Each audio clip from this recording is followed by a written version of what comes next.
Good morning. Thank you for joining INSA for Coffee and Conversation with Janice Glover-Jones. Please welcome INSA President Suzanne Wilson Heckenberg. Thank you, and good morning to everyone. I appreciate you all joining us for today's Coffee and Conversation virtual speaker series. We are pleased today to host one of our community's top leaders for a timely conversation on diversity and inclusion in the intelligence and national security communities. It is vitally important that the IC, which is charged with providing informed, objective insights into foreign countries and cultures, draw on all Americans' viewpoints and perspective. And yet this has remained a challenge for many in our workplace. And so I am looking forward to what should be an insightful conversation this morning. Before we begin, a couple of housekeeping notes. We hope to make this webinar today as interactive as possible. If you have questions, please submit them through the Q&A box on the right side of your screen. We are also pleased to welcome members of the press to the call today. This is a reminder that the program is on the record. And finally, I would like to thank our sponsor, Microsoft Azure, for their critical support of this program. We could not deliver this type of premier programming without the support of our sponsors. Now, I am pleased to welcome my friend and INSA Advisory Committee member, Jaffe, Director of Microsoft Federal's National Intelligence Division, who will introduce today's speaker. Alon, over to you. Thank you, Suzanne. I would like to thank INSA for hosting today's conversation. Microsoft is proud to once again partner with INSA as a sponsor of today's program. Today's theme is a key pillar of Microsoft's culture and identity. Different perspectives help us all to achieve more. Our mission is deeply inclusive, empower every person and every organization on the planet to achieve more.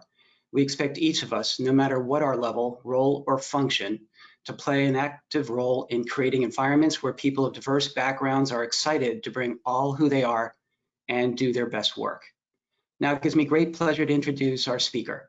Janice Glover-Jones is the Chief Diversity, Equality, and Inclusion Officer at the Defense Intelligence Agency.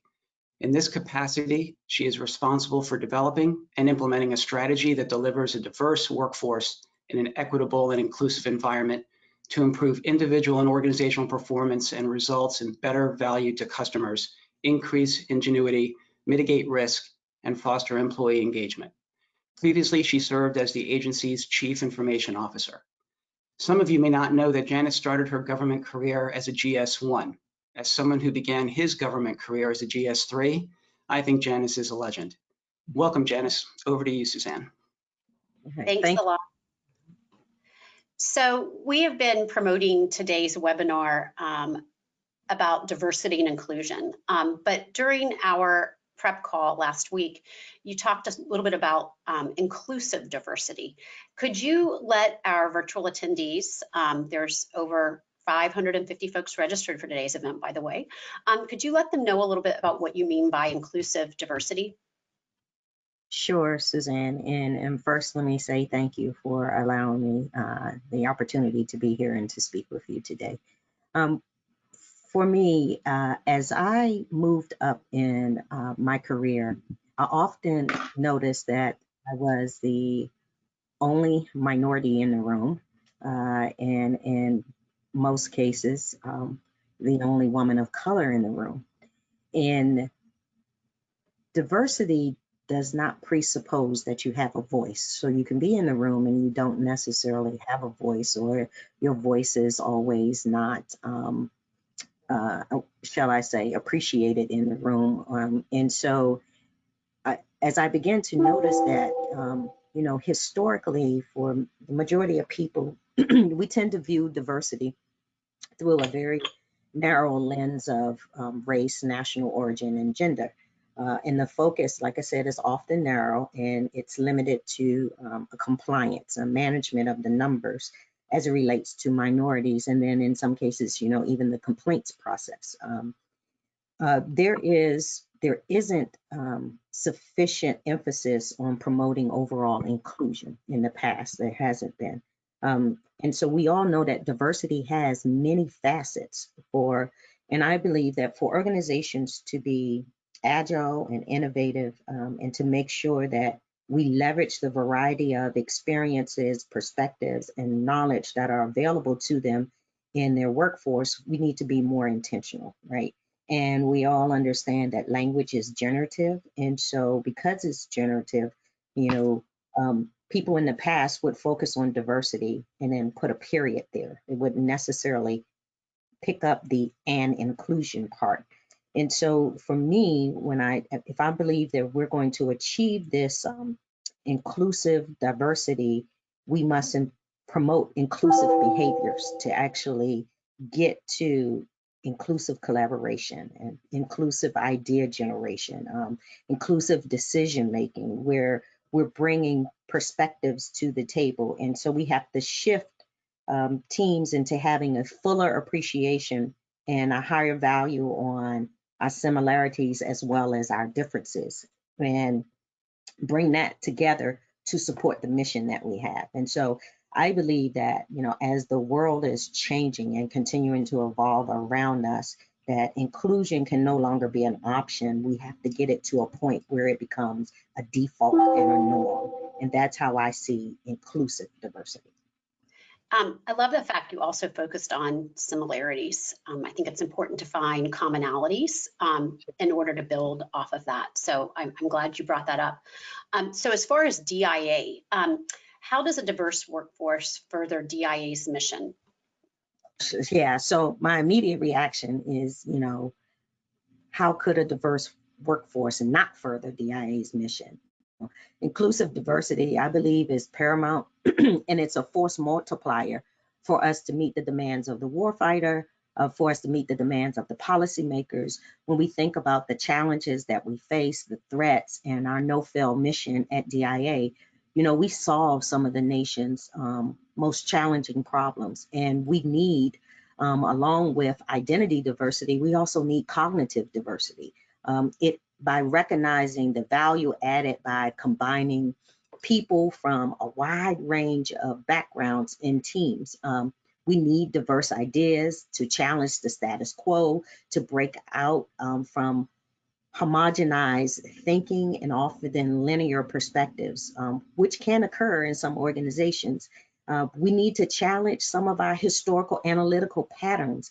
Not to say that they aren't necessary, but we should be asking the question, what are we missing if we only rely on trends, right? And so we need those opposition perspectives in the room to be able to grow and to be able to open our mindset of potential possibilities that we could be overlooking. And so when we think about it, we have to hold ourselves and we have to hold others accountable to challenge our own biases and to strengthen our decision making. And so if we want to increase our innovation, and it's so from this lens that inclusion is a force multiplier and it is a mission imperative. And we just simply can't wait for people to think that it's a good idea. So back in July, INSA hosted the new IC, Empowering Women and Engaging Men, day-long or week-long event. And one of the panels was focused on diversity and inclusion in the IC. And we talked a little bit about some of the challenges that minorities face, whether it's in the clearance process or their career path, working their way, up within the intelligence community. Can you talk about some of the challenges maybe that you've seen in the past that we have overcome, or maybe current challenges that minorities experience? Yeah, so I don't necessarily believe that there is anything specific to the intelligence community that minorities face. What I would say is that being a minority and being specifically a woman of color, we see inequities throughout society. And I want to be clear, this is not a political endorsement, but as I read, the attacks that are occurring on Senator Kamala Harris that is currently going on, and calling for her to apologize because she challenged an opponent's position on policies. She's now being accused of being overly ambitious, unlikable. So what man who's running for a political office, or what man in a leadership position has ever been accused of being too ambitious? At the same time, we encourage women. We say, lean in, read the book, lean in, stop apologizing, or read the book, Nice Girls Don't Get the Corner Office, and read the confidence code, build up your confidence, stand up, use your voice, but do all of this and don't make anybody uncomfortable, is what we're saying. And so for me, I have to ask the question, since when has determination, resilience, grit become a liability as a trait? And so one of the things that we have, the challenges, is the double standards that we often face in the workplace and throughout society. And that's one of the things that we have to stop. I think that's a very, very fair point, and I've heard that for some other leaders within the community as well as the private sector. So, in terms of your journey from starting out at a GS1 and the position you're in now, would love to hear a little bit about how that journey occurred and some of the challenges or successes that you faced as you moved. I mean, you've worked in the private sector as well as the public sector now. Sure, right. I would say, when I first came into DIA, I didn't know about DIA. The way I found out is they actually came to my high school. It was DIA and the FBI that came to my high school and filled out an application for both. And DIA called first, right? And so as I entered DIA, I was actually working my way through school, and I was actually a nursing student, and I had only planned to be at DIA for 3 years. That was the time I would have completed my nursing degree. As I matriculated, they changed the program, and it was time for me to do my clinicals, and I would have had to resign from DIA, but through sheer economics, I reached a fork in the road, and I said, I'm going to have to make a decision, and I ultimately ended up switching majors. And I went in to information systems and computer programming with no intent to ever use an IT degree. It was just at this point, I just wanted to graduate. So again, that was over 36 years ago, and I'm still at DIA. And so ultimately, I moved around throughout the agency, supported various mission sets from analysis, the nuclear energy division, to missiles, through MASENT. I went into finance, and I ultimately ended up over in the IT department. And that was one department that I said I would never work in. So be careful what you say you never wanted to do. And as a result, I took the path that was often less traveled. Some of the challenges I faced throughout my journey, were things that I think a lot of people face in their journey of not taking opportunities when they were presented to them. But I also faced some challenges because of my own assumptions and some of the own narratives that I was playing in my head was causing me to not look at things through a wider viewpoint and a wider lens, right? And not being able to reframe a challenge and look for the opportunities that was within the midst of the challenge.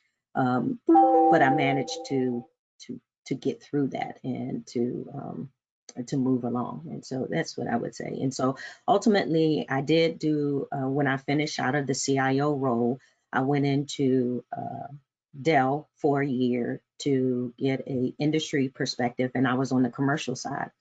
And one of the things that crystallized for me when I was at Dell was, as fast as we were transforming from a technological standpoint, because we know the IT and the change that technology is occurring, we were not transforming the workforce in congruence with the technology transformation. And I contend that we can no longer view people in technology as independent stovepipes. They are intertwined, and it is an ecosystem with all of the change that technology is driving, and how people will use technology and the impact it will have on how they deliver their roles and how they work today and in the future. And so when I understood this, looking at it, our mission, and as great as our mission is, it doesn't get delivered within the IC without the people.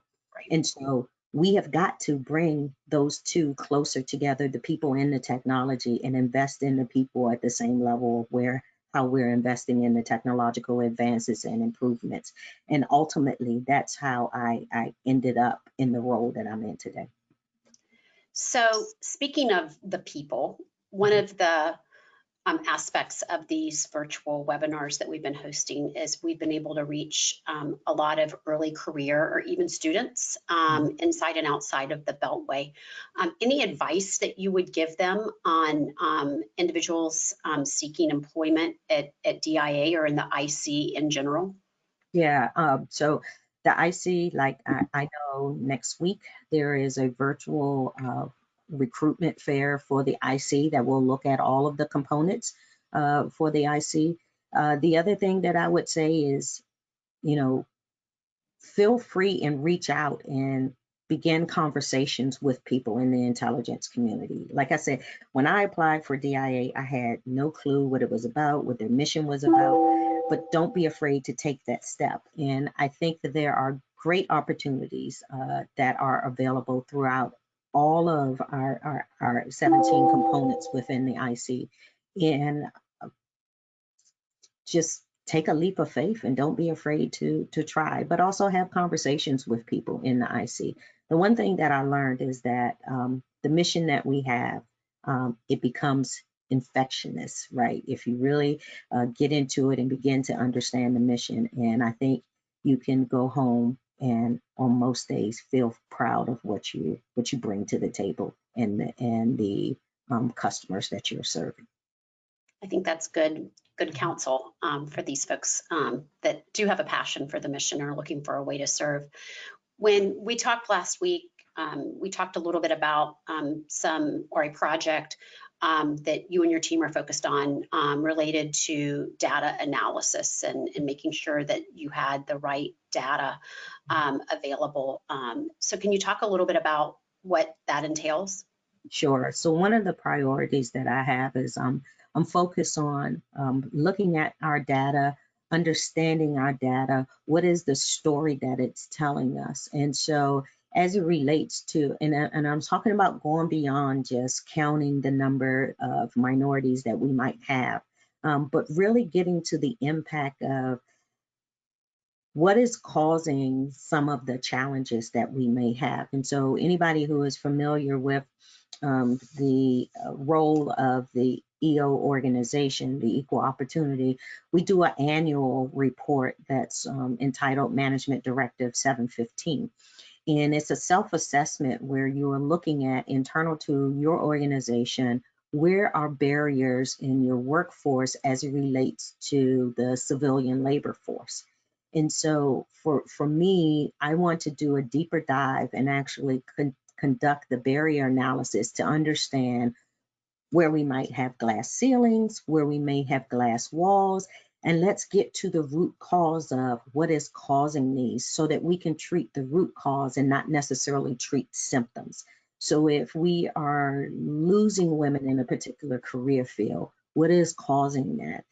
If we are not having women to apply for promotions, well, let's take a look at how many of those women have JDAs. Is there a correlation between JDAs, or is there a correlation between the fact that they're not submitting their application for promotion? And let's try to understand and hold some focus and understand what are some of those barriers that may be preventing them from doing that. Right, instead of just making assumptions, even based on bias. So, yeah. So along those lines, what are plans or what value do you see, switching gears from sort of race and sex to the neurodiverse workforce? What value could they bring to the mission there at DIA? And some people may not even understand fully what those strengths are and what neurodiversity is. Yeah. So, when you think about neurodiversity, it's described as a variation between the human cognitive functioning and behavior. And it's just that their brain is different, right? And so not all neurodiversity is a disability, but people tend to just put it under an umbrella with a disability. So when I was at Dell, they did an intentional recruitment of recruiting individuals on the spectrum of autism. And one of the things that they found out, one of the values that they bring is they could really help in their finance area as well as their cybersecurity area. And so for me, we want to do the analysis and, actually do a pilot, and make sure that we can actually get them through the security process and the security clearance process to actually bring that. And so there's value in what they bring. And we just need to say, okay, they're different in the way that they think. And that's the only difference between them. It's refreshing to hear that is an area that you all are focusing on. So I've got several questions rolling in, and I would encourage folks to please submit them. Feel free to include both your name and your organization. One question I have for you before I move on to the virtual attendees is, Janice, what is as far as your work there, either at DIA or Dell, what are you most proud of? And there's probably a long list, but if you could point out one area that you're most proud of, I think our attendees would enjoy hearing about that. Yeah, sure. I guess it's been a couple of months now. I received an email from an individual that used to work for me, and I would say that it was, I'm going to be a little cryptic in telling the story because I know we are an intelligence community, and so you all will start building the link analysis and be able to glean maybe who I'm talking about, but I didn't get their permission, so I'm not going to tell the whole details of the story. But essentially, the email was saying to me, hey, I really appreciate the opportunity that you gave me some years ago. And that opportunity ended up ultimately changing their life. And what they shared with me is that they were in a low moment in their life when I gave them that opportunity. And they was thanking me for believing in them, opening the door for that opportunity. And it not only changed their life, but it changed their family life because of the conversation that they could have with their children to say, hey, listen, I didn't believe that I could do this, but it turned out someone believed in me and actually pushed me, and I was able to do this. And so they was thanking me. And so for me, when I think about what I'm most proud of my work, and that is ultimately the impact that you can have on people and I'm reminded of, Maya Angelou. She says, people will forget what you said. People will even forget what you do, but they will never forget how you made them feel.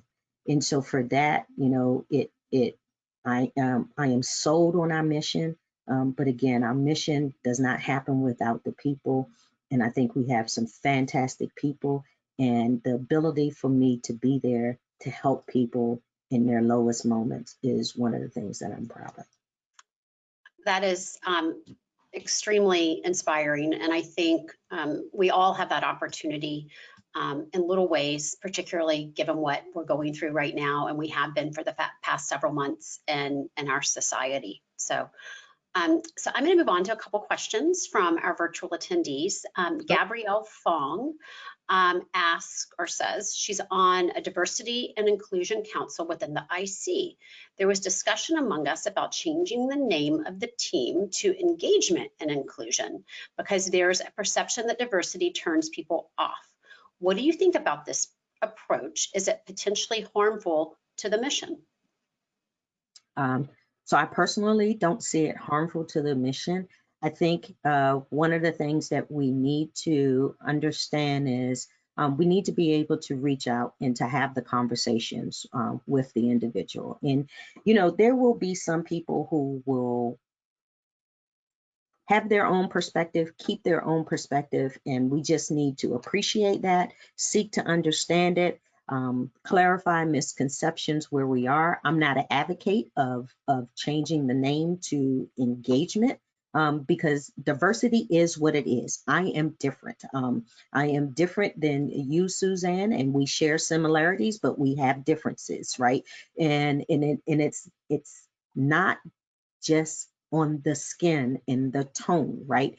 When they understand diversity below the iceberg, right? And the experiences and the educations and the stories that we have, that they'll be able to break down those barriers. And so that is my perspective on it. I don't advocate changing the name to make people feel comfortable. Right. And I think, you know, it can be more about the mission versus the branding of it. Yeah. So Vamish Patel from WWT says, Janice, thank you for your insight and perspective. What is your advice to minorities within the IC who do not feel they have an equal voice and want better opportunities to have their perspective heard to contribute to the mission? Have you faced this situation before, and what did you do? Thank you. Yeah, so thank you for the question. And yes, I have faced this situation before. And one of the things that I would tell you is learn the art of having a courageous conversation. So there were times when I was involved in teams or meetings and I didn't feel like my voice was being heard in the room. And so what I would do is take a step back. And so sometimes that you can have more meaningful conversations when you engage in a one-on-one and say, hey, you know, when this occurred, I really wanted to speak up, but here's what held me back from speaking up, or I spoke up and I was overlooked, and here's how that made me feel. And have that conversation, because sometimes people because we're all biased, right? We can operate on an autopilot, and sometimes we're not cognitive of the fact that I blew you off, or I didn't acknowledge you, and then sometimes it's unintentional, right? So be willing to go and have that conversation, and be willing to share with them how you're feeling, and then put it out there. What is the perspective you wanted to offer within the context of the issue? Volunteer for some of those things of working on projects. And now if you're completely facing the resistance, then, at some point it may be time to, once you've done all you can, you have to decide, do you want to escalate or do you want to move into another role? But these are all decisions that you would have to make. And I would encourage you, if you have it available, is to get a coach, and they can help you, coach you through these challenges and these situations. So George Marquez at Dallas College asked, how do you see the role of an employee resource group, an ERG, in contributing to diversity and inclusion? Yeah, so, inclusive diversity for me is everybody's job, and it is not a one person or not just a leadership issue. While leadership plays a role, it's also a workforce issue. And I think that the ERGs, employee resource groups, can be big advocates on helping at the grassroots level, change the narrative at the water cooler talk. I believe that they can also help with retention within the IC.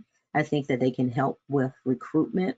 And so what I would say is for a ERG to actually, most organizations, if not have a diversity and inclusion strategy of that they're focusing on, or overall workforce strategy, if ERGs would partner with the respective organizations on the goals and objectives and see where they can help out and take one of those goals and objectives and initiatives and help drive that, is a perfect example of how they can help further inclusive diversity throughout an organization.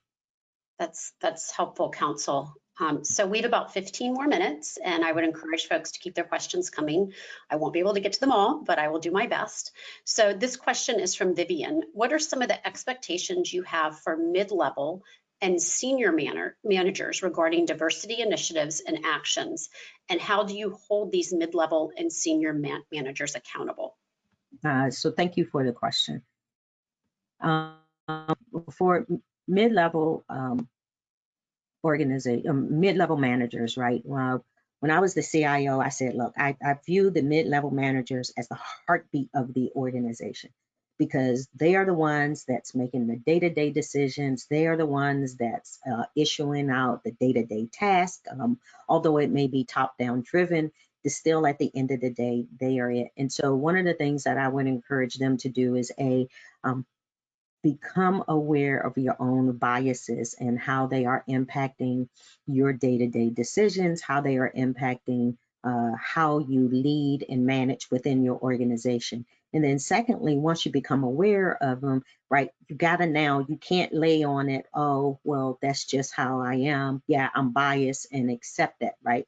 So once you become conscious, you can no longer say, these are unconscious biases. Right. So you actually got to work to mitigate them and put the work in. But ask yourself the questions, challenge your own thinking of, who else can I give this opportunity to? Who else should be in this meeting? What other perspectives, right? That you actually drive to those inclusive behaviors that we're looking for, the inclusive collaboration, that inclusive perspective taking, the inclusive idea generation, and then understand that it will bring tension into the meeting, but get comfortable with a healthy tension, right? Have someone in the room that says, I want to hear an opposing view to this. And that's really where it becomes. And it's at the middle level, you can do that. And as well as at the senior level, we should all be doing that and practicing those in behaviors, right? Because really at the senior level, we should be modeling the way and encouraging the heart to be able to go out and to deliver and change the behaviors and be the change that we're looking to see. Yeah, I think sometimes you have to get a little uncomfortable in order to instigate that change. So I'm going to take this opportunity to give INSA a shameless plug. We have a graduate student program at INSA. We've probably had over 90 interns over the past 10 years work with us for 12 to 18 months, all from local universities. Several have gone on to work at DIA. They're there today. So Megan Dwyer, who is a current INSA intern, and I have to say they're all looking for jobs in the public and private sector. So they're a great resource to those of you who are watching. But Megan wants to know, how does a female coming through the beginning of their career in the IC find someone like yourself to be their mentor? Just ask. And I'm not being flippant, but most of the IC agencies have mentoring programs and they have coaching programs. And so it's really just reach out and ask. Also, when I was coming through my career, I didn't necessarily know about mentors, but what I did do is I used the power of observation. So I would be in meetings and would see senior leaders, and in particular, senior women, and see how they handled situations, right? We've all been in meetings where, okay, this is going south. Right. And I would watch how they handle that. And then in some cases afterwards, I would send them an email and say, can I get on your schedule? I saw the way that you handled that situation in that meeting. I would like to get that skill. Can I have a few minutes of your time for you to help me and to teach me? How did you get that skill? And so also the power of observation, but don't be afraid to ask, right? You make 100% of the shots that you don't take. So Megan, you heard what Janice said, and during your time at INSA, you will come in contact with quite a few senior leaders, and it's okay to ask for advice or a few minutes of their time. I think most people want to give back. and help build up that future generation. So here's a question from Dr. Lenora Gant. Lenora, it's great to hear from you. What can the IC agencies do to attract more diverse talent from HBCUs, as well as build more credible partnerships? And Lenora is an IC senior executive, former senior executive, and is at Howard University. Yeah. Hey, Dr. Gant, good to hear from you. What I would say is what the IC could do is widen their aperture to do more intentional recruiting at HBCUs. So I know for DIA, don't get me wrong, but I think, I'm trying to remember the metric. I think we have 13 HBCUs on the virtual recruitment schedule for this year. Next year, I'm also looking to expand that. I also think that there are opportunities to partner with non-traditional organizations that actually groom and develop and work with HBCUs. So, there's an MLT organization that I became familiar with in Dell. There are the engineering organizations like Amy, and I know that the DNI has reached out and begun those partnerships. So we can also look for non-traditional methods where we put attention of growing our recruitment efforts from HBCUs, as well as from, I would say, some Hispanic institutions, as well as institutions that also focuses on the disability community as well. Thank you for that. So this question is kind of stumping me as I think about it, and I've come up with a couple of ideas about how I manage this. But Corin Sorden asks, first she says, thank you for your candor, which we all appreciate today.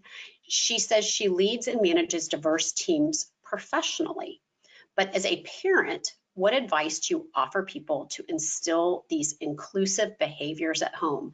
I know I still get the newspaper, the Washington Post, on Saturdays and Sundays, and I clip articles and hang them on the bulletin board, hoping someone will walk by and actually read them. But what advice do you give to folks who are looking to implement inclusive behavior at their homes as well, not just in their workplace? Sure. So at home, I would say if you want those inclusive behaviors, first, look at your social networks. So you lead diverse teams at work. But look at your social networks outside of work. Are those teams diverse? If your kids are involved in sports and other extracurricular activities, which I know have been on hold right while we're dealing with the COVID, I would say, if those teams are not diverse, intentionally create some circles where you're bringing diversity in there, and then you're able to drive those inclusive behaviors. Have the conversations around biases with your children. Also have the conversations around race with your children, right? I believe that a lot of it starts at home. It starts with how we've been educated. And then also it starts with, we can tell our children one thing, but they actually watch a lot of what we do. And so be, introspective and reflect upon what is your children observing from you with the behaviors that they're seeing. Are they seeing at home those inclusive behaviors? And then have those conversations. I think that's stellar advice. Just simply leading by example is a good, I think, teaching tool. So DIA recently came out with a podcast. I think you all have had 3 episodes. I would encourage folks to tune into that. And I know you will be featured sometime in the coming months. But are there any podcasts, any shows, any books that you are enjoying right now that you want to share with our virtual attendees? Sure. So one book I am reading is Kaz and Posner, The Leadership Challenge is one that I am reading because I'm actually working with my leadership team on us becoming a more cohesive and fully functional leadership team. I'm also finding value in a book called The Inclusion Nudges, which is a guidebook by two phenomenal women, and it's available on Amazon. And then for, guilty pleasure, because you got to be able to decompress, right? I am a big fan of Queen of the South, that is on Netflix, right? Has nothing to do with it, but I think Teresa Mendoza, if you look at her leadership style in that series, I think you can get some nuggets from it. Well, and we all need, I think, some simple, not so complex distractions. Yeah. So here is a question from Jasmine Massey. She says, I am a cybersecurity strategy information management grad student, and I have a disability. My dream is to work for the IC. How can I get noticed? And are there resources for recruitment? I'm adding, Jasmine, to your question, but are there resources for recruitment for individuals with disabilities within DIA or broadly the intelligence community? Yeah, so as a part of the EEOC, right, we have to not only recruit persons with disability, but also recruit targeted persons with disability. And so one of the things that we're going to be working, and I'm going to be working with, is our career field leaders within the 10 career fields that DIA has, as well as our OHR recruitment team, is actually working and intentionally, when we do those virtual recruitment fairs for persons with disabilities, to go out and to do that, but also having those conversations with senior leaders within the organizations, and having those conversations when we look at their data that says, here are areas where you need to improve your footprint, and you should be focused on targeting peoples with disabilities, and we can help you shape what that recruitment look like. That's helpful. So I've got time for one more attendee question, and then I want to spend a couple minutes talking about what has inspired you. But Jose Rodriguez asked what your thoughts are on recruiting more Latinos, and are there certain schools that the community should focus on? Yes, so we do need to increase people of color from that demographic group. And I don't know the full name of the college, but I do, from my time with Dell, there is a college in the Austin area that is a predominantly Latino college population that we can reach out and begin to recruit. But we also have to understand, some of the cultural dynamics. We also know that in the Miami area, there's a heavily populated, and so looking at some of those universities within those areas as targeted recruitment. I think that's useful guidance. So my final question for you, and I'm looking forward to hearing the answer, but given the stress that a lot of us have been under more than usual over the past several months, what are some things that have given you personally inspiration, and what can you provide to our attendees that could encourage them as well? Certainly. So recently, I was asked the question to fill in the blank, that 2020 is the year of what? And as I thought about that, I said, it's the year of awakening and hope. The coronavirus has raised to the surface and brought awareness for some of the systemic inequities within our healthcare system, our economic system. And then on top of all of that, the world watched and heard, George Floyd plead for his life for 8 minutes and 46 seconds.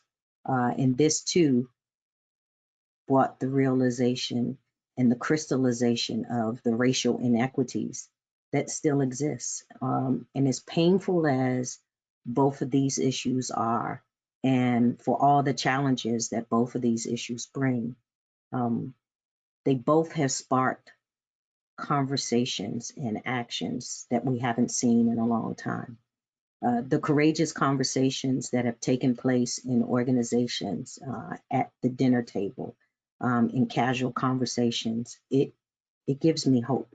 the self-reflection, the re-education that is taking place, that gives me hope. People from all walks of life, from ethnic and racial backgrounds and generations, which are speaking up and coming together as we the people to make the world a better place. Coming together to form that more perfect union that our founding fathers talked about, right? It gives me hope. Because what I do know is that you can't begin to change what you won't acknowledge. And I remain hopeful that the history apps and the books, if they're still around, will write about the change that's going to come on the other side of this. And so for me, I like to challenge the audience, the participants who are listening, that if you're not involved in them, that you become involved in the courageous conversations, that you become involved in the actions, that you use your platform. And I would say that everybody has a platform. You don't have to be at the highest level. That you use your platform to challenge the status quo, to break down the barriers, to call out wrong when you see it, to help deal with some of these systemic issues, to get involved, to listen to what is going on, to increase your perspective, and to listen to someone who you don't necessarily agree with, and to get that. It's going to take all of us to work together if we want to ensure that this does not just end with being a moment in time, but that it continues with a movement to drive the change that we need in order to continue to chip away at forming that more perfect union. Well, those were very inspirational remarks. And I just want to thank you for your leadership, all you do for the mission, and also for the DIA workforce. We really appreciate your joining us today. And I also want to thank those who tuned in today to watch online. Of course, Microsoft for supporting today's program. We have another terrific program in store next Tuesday with Zachary Tyson Brown, who's going to join us for coffee and conversation. Then on August 19th is our 5G supply chain program. And then on August 26th, we will welcome the budget directors from the Senate Select Committee on Intelligence for a conversation around IC priorities. And finally, on September 16th through 18th, we will hold our virtual Intelligence and National Security Summit in partnership with AFCEA.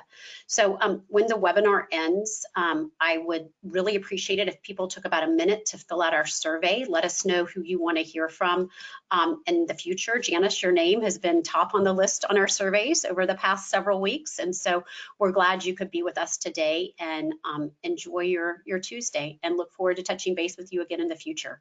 Well, thank you so much, Suzanne. And again, I appreciate the opportunity to be with you and the team at INSA today and Microsoft. So I really appreciate it.